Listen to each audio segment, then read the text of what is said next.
Hi, I'm Jennifer Shoemaker. This is my exhibit, Seen Unseen, which will be at Gallery Blue Door. I've been an artist my whole life. I started creating at the age of 3. I was always playing, finger painting, the usual stuff, and just kept evolving and kind of went into mixed media sculpture for a while, which shows in my different collage work and such.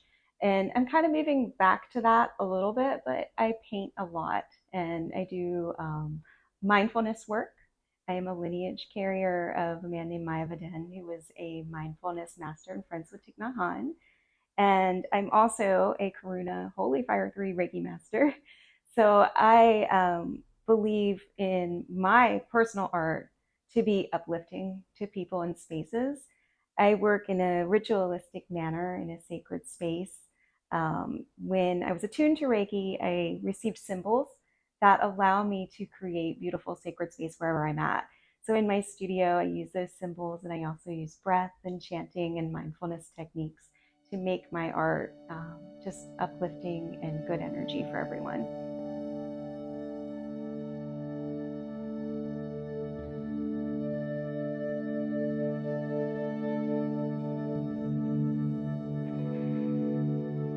The actual name of the show, Seen Unseen, came to me because I think the seen unseen has played such a role in my life and my journey. The parts of myself I would let people see and the parts I'd hide. I didn't want to be an intuitive or a healer or any of those things for a long time. It was kind of scary. And I think we can all relate when you're kind of different, maybe, or you seem different. And it's kind of like, well, I just want to be like everybody else. And I went to my mom and I told her, well, I feel things and see things that other people don't. And it was kind of like in her motherly protective way, well, just don't tell anyone else. You can talk to me about it. And not realizing that, yeah, then you kind of feel like, well, I can't really be myself. I just accept around that person. And the seen unseen, the things I would see that maybe other people didn't, the things I'd let people see about myself, and the getting to the point where I accept it and say, you know what, I'm going to live my life in my truth. And what I'm doing is helping people on their own journeys and mine as well. And when you live your life in your own truth, you attract exactly what you're meant to have. And you give the people around you what they need. And that's what I've learned. My goal is never to have it feel angry, but to feel like maybe there's something in there that, was healing. But in the end, it's an uplifting piece. Somebody can take it into their home and that energy comes out. So these all have that Reiki sealed into them. Some of them have stories, some of them don't. I usually sit with them and kind of see what comes to me.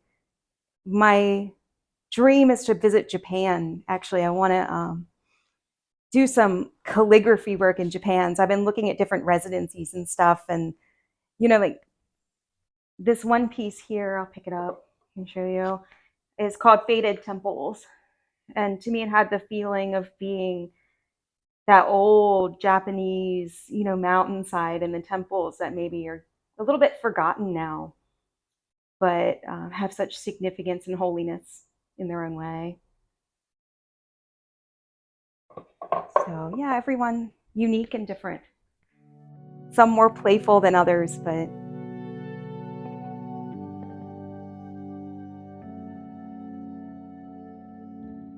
they always call them record keepers, the skulls. And they all have their different personalities. Shamans use drums a lot to go on journeys that take your mind to a different place. And so with a drum, I'm able to kind of send my spirit out and empty it a little bit so I can channel through energy. Sometimes I have an idea of what it's going to be. Maybe I want to paint what the shaman feels like, or a space, or even contact somebody who's passed on.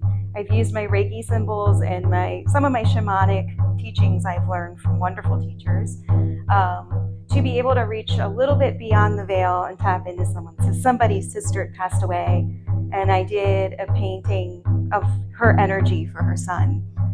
And he could have that of his mom, and that's just one example.